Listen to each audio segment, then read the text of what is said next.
tonight on Evening Magazine. I'm Jim Dever in Port Townsend, where a local woman says wearing a corset will set you free. I'm Michael King with a slithery snack. Find out where you can get snake jerky. I'm Kim Holcomb on the set of NBC's new Tuesday night comedy, Growing Up Fisher. I started to hit my forehead. Henry Winkler shares his book and his secret with Seattle students.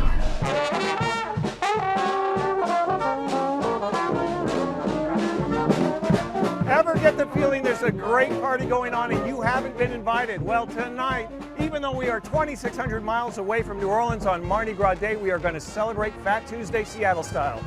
That is the Seattle brass band Tuba Luva. More on them later, but first, because it is Mardi Gras Day, we're going to check out some Big Easy cuisine here at Restaurant Rue. Far from the Mardi Gras parades in the Crescent City, and half a world away from the spectacle of Carnival in Rio, New Orleans native Matt Lewis and his chef Mike Robertshaw are getting Restaurant Rue ready for their first Mardi Gras since opening late last year. It's a day that holds special memories for Matt. Mardi Gras is very family oriented. It's not that wild time that you see on some of these videos that people like to promote. Here, if you can't be in New Orleans, at least you can eat like you are. What's the saying? Most people eat to live, but in New Orleans we live to eat. And it's true. Restaurant Rue serves the best beignets outside Café Du Monde. And you know their jambalaya is the real thing because they started it up at 9 this morning. Takes a little while to cook, get all those flavors together. For Matt, all of this is a dream realized. For 4 years, he raised money and expectations with his award-winning food truck, Where Ya At Matt. Last week, a Seattle Times reviewer said Matt has another hit on his hands. It's amazing to me. I mean, it's the best feeling in the world. It's like catching that touchdown pass in the Super Bowl. It literally feels that way to me because this is my dream and my passion. But success does come at a cost. It may be a long, long time before Matt ever does Mardi Gras in New Orleans again. The more I'm away from home and I want to get back there, the more of that I bring up here to share with people, you know. So now this is our New Orleans that we bring up to Seattle. And here is that jambalaya one more time. You know, they also make frog legs here, but once you've eaten frog legs, your palate is wide open. The next thing you might find yourself eating, jerky made out of an even more mysterious meat. Isn't that right, Mike? Yeah, like this. Here's a little hint as to what this is made of.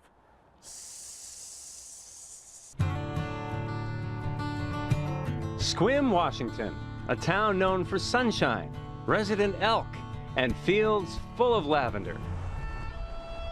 And soon, it may be known as a place where you can snack on snake. When the yellow sign is out at Front Street Jerky, the python is in. The niece of the owner drew the sign, but she's not about to try python jerky. Plenty of others are. Doesn't taste like chicken, tastes like bacon. Owner Dolores Sargent opened Front Street Jerky because dried meat was a family staple. We decided to do it because my husband's in the Marines and he would go out to the field and he would take jerky with him all the time. Then regulars started making requests. So through the years we've had customers mostly joking, can you get snake? We want snake. So we got snake. And they love the python. They come back and they get python quite a bit. We have regulars that come to the store and buy just python. At $20 a package, python's pricey. It tastes kind of a little bit like elk. What the what? Don't worry, they don't harvest from the local herd. Most of the exotic stuff comes from Michigan, and they have an entire zoo's worth of flavors. But we have alligator, kangaroo, wild boar, venison, buffalo, ostrich, elk, pheasant, antelope. This store has been serving carnivores in Sequim for a year now. There's alligator, there is wild boar, there is bison. They see our sign outside, especially the python one, but they see our sign outside and they come in and they're, you know, really, you have this jerky? For a kid to go to school, what's in your lunchbox? Oh, I got a stick of antelope. How cool is that? There's everyday jerky too. I like the honey barbecue chicken because I put it in a salad with pecans, toasted pecans and pears. Oh, it's delicious. I haven't tried the snake yet, but I am intrigued. Laureen converts people to the weird stuff whenever she can. Okay, Jim, you wanted to try the python? Oh, yeah. Here it is. Oh, it smells good. Mm-hmm. Oh, You're right, yeah, the smoky. spices. Mm-hmm. Yeah. Yep. See, you could tell it's python. Oh my God, this is good. Mm-hmm. It's good. Almost tastes like shrimp. Mm-hmm. Yeah. It does. Before we leave, she even gets her niece to try a bite of snake. This is good. So next time you visit this remote town, forget that foofy lavender bouquet. Pick up some python instead, or kangaroo, or pheasant, or antelope, or alligator, or camel. Ooh. Whatever they're looking for, we pretty much have it. Front Street Jerky has everything. Yeah, I guess I should try it. Tastes reptilian. Not bad. Reptilian. That does sound delicious. Thank you, Michael. Well, from Port Townsend, Jim has found a story that offers a surprising solution to anyone trying to keep their figure. Here in Port Townsend, the past is very much a part of the present. One woman, though, is taking that to extremes. She says that wearing the restrictive clothing of more than a century ago is the most liberating thing she's ever done.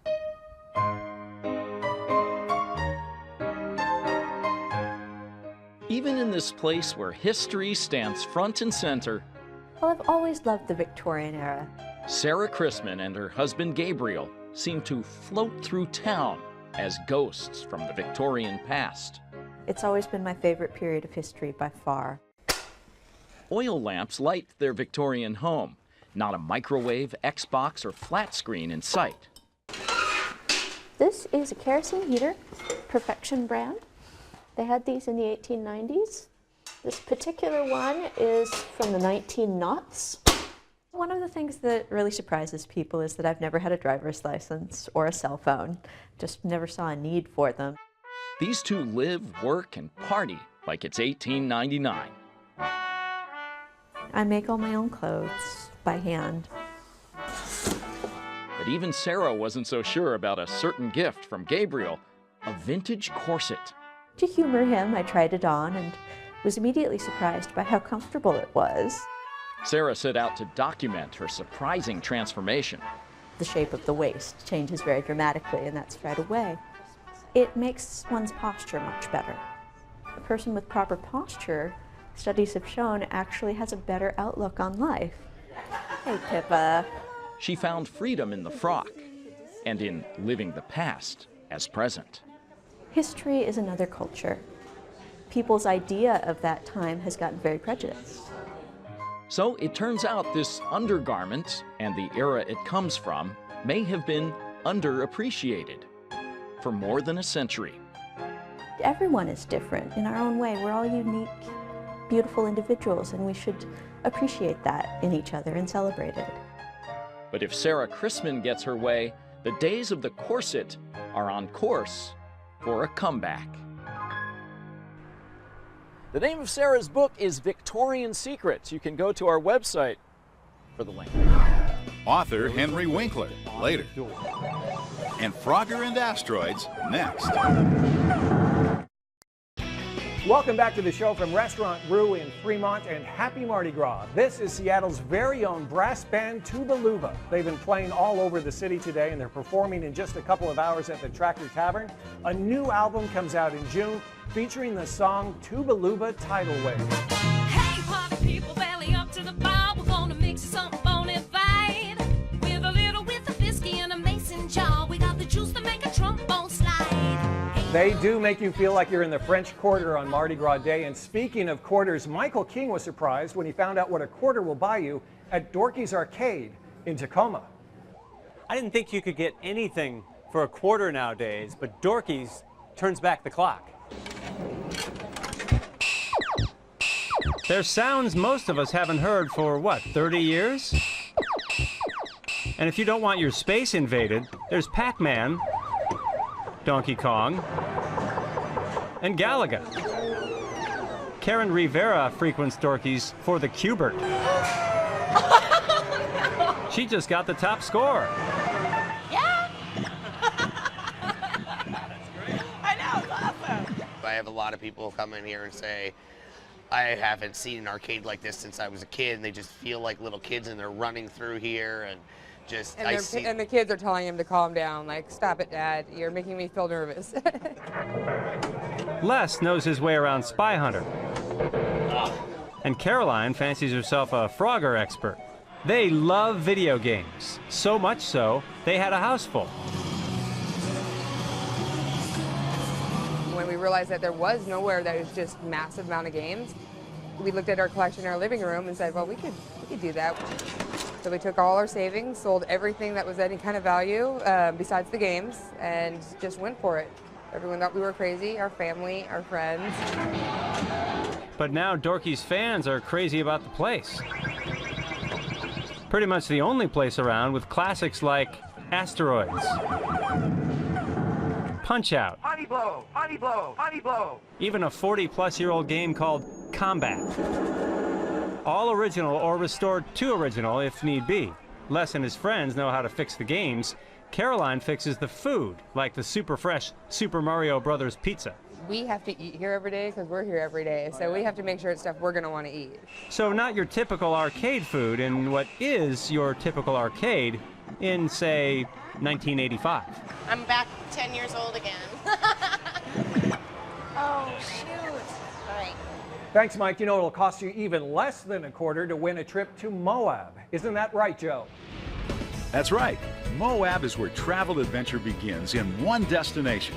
With non-stop flights available from SeaTac Airport, you have easy access to 2 of Utah's mighty 5 national parks, the Magnificent Arches and Canyonlands. Our trip for 2 includes airfare from Seattle, 4 nights accommodations, rental car, and tickets for an activity. To enter, go to king5.com/Moab. Fill out the entry form and enter the correct word of the day. You can enter once every day. So watch for tomorrow's word of the day, too. And what's today's word? Today's word is hiking. Stick around, capturing life's mundane moments after this.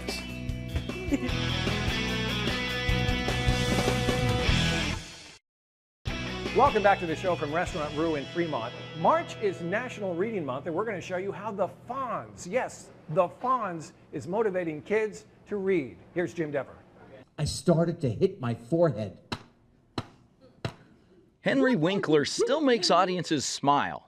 Thank goodness, now at least I knew the word again. Especially students from Seattle's Hamlin Robinson School, who admire him not so much for playing the Fonz on happy days. All right, cool. I don't know a whole lot. But for his latest role as author. I cannot believe that there is a book. Can I borrow this? Thank you very much. That my name is on a book. My name is on a book. Henry, along with co-author Lynn Oliver, has written a series of popular children's books featuring a boy named Hank Zipser. The books are really cool because they're about dyslexic kids, and I'm dyslexic. And so are all the students at Hamlin Robinson, the only school in Puget Sound designed for children with dyslexia, a disability that makes learning words difficult. Is reading easy for you or hard for you? Well, it takes me a while, but I can manage. It's a challenge Lucy Berliant and her classmates share in common with the star of the stories, Hank, and his creator, Henry. Chapter 3 of this book is me to a T. Henry was diagnosed with dyslexia later in life, but his books humorously reveal the adventures he faced growing up. Oh no! What's the word? I forgot the word. Don't tell me I know this. Trust me, I won't. At a recent book reading and signing, the young fans of Hank got to know more about Henry. I know in the books that he makes lists of things in his head. Do you do that? You know what? I do. Right now, in my hotel room, there is a list on the door just above the knob, so I don't miss it, of everything that I have to remember when I leave the room. Otherwise, I will only take an empty suitcase, and when I get home, I'll go, oh my goodness, my entire life is in Seattle. That just means you have to come back. Then I have to come back. Until then, the kids have a friend in Henry's Hank, and inspiration from all his stories. And it kind of feels nice to have another kid in the world that has dyslexia. And that, you can do something in the world. I mean, I didn't mean to be funny, but it sure felt good when the kids enjoyed my answer. Another reason Henry's books, and we're going to call him Henry now, are so popular with dyslexics is because of the print. Take a look and see if you can tell what's different. They're printed in a special font. The letters are weighted at the bottom to help keep dyslexics from flipping the words. Sometimes the best photos of our kids are the ones that we take during ordinary moments. Well, Kim has met a Seattle photographer who specializes in making the mundane a time to treasure. Mama. Hi. How many times does a child wake from a nap? How are you? Hear their nickname. Get down, monkey. Get down. Can I have fun? Or play outside. So many, the moments are taken for granted. But Hannah Nielsen is trying to preserve them. Everybody captures the big moments, the graduations, birthdays, those sorts of things, but I'm looking for those in-between things that really make up your life. In her hands, those moments become great photos. She calls the sessions a day in the life. Hi, baby. I don't stage anything. Hannah's a fly on the wall, quietly documenting a family's most mundane and honest exchanges to reveal their beauty. Do you want to go out there and put it on? Yeah? The sessions last far longer than a normal portrait setting. Hannah takes an average of 1,500 pictures. I usually put in about a half day with the family because I want them to get so comfortable with me that they're bored of me. Sometimes they even forget she's there. Life isn't perfect, and that's the point. We're such a happy family, and we're loud, and we're obnoxious, and my kids are nuts, but it's just, it is us. It is uniquely us. They're one of a kind, just like the finished photos, because sometimes the moments that seem easy to forget are the ones most worth remembering. I think those little moments in between are the ones that you don't notice, but they're probably the most beautiful. If you're interested in booking a session with Hannah D Photography, we'll put a link up on our website. Well, we are hearing an awful lot of great things about Odiseo by Cavalia. That's the stunning show starring 50 artists who perform with horses. You can catch Odiseo at Marymore Park in Redmond through March 16th. Tonight, Evening Magazine is giving 5 family 4-packs of tickets for the March 13th show. That's a week from Thursday. Just be one of the first 5 people to email us at eveningwinner@king5.com and enter Cavalia in the subject line. On the set of Growing Up Fisher, when we come back. Welcome back to the show from Restaurant Rue in Fremont, and happy Mardi Gras. A new NBC comedy debuted last week, and tonight we're going to take you behind the scenes. Kim has the lowdown on Growing Up Fisher. The premise may sound a little strange, but it's actually based on a true story, and it stars a very familiar face in comedy. Audiences loved her as a newlywed in the hit show Dharma and Greg, but Jenna Elfman is 12 years older now. Joyce, ex-wife, usually not here. And playing a mother of 2 is much more her speed. I love that I'm in real life a mother because I can really bring some of those little tidbits and details to a scene, you know, just little things, you know. If I'm in a scene with my son, you know, I'm constantly touching my kids with affection, you know. And so I find if you're not a parent, you don't natively know that parents do that. In Growing Up Fisher, she's a woman divorcing her husband, who's blind but approaches life as though he can see. Danger zone! It leads to seemingly implausible situations, but the show's creator says they're true, based on his own father. It really happened, and so much of the show is very real. Like the best example I give of it is the key that the father gives the son in the show. This is the key we used, and this is the key my dad gave me. And do I ever look back at the end of the shot? Sure. The show is told from DJ's point of view as a child. Yeah, wait. I thought we couldn't get a dog because Mom's allergic. Eli Baker plays the part in his first television role. I'm so lucky to have this be my first show when everybody is so wonderful to me. NBC hopes audiences will also feel the love and tune in Tuesday nights for a dose of family comedy. Growing Up Fisher airs tonight at 9:30. Now, tomorrow night on Evening Magazine, we'll meet a Seattle woman who ditched it all to fight stereotypes with her camera.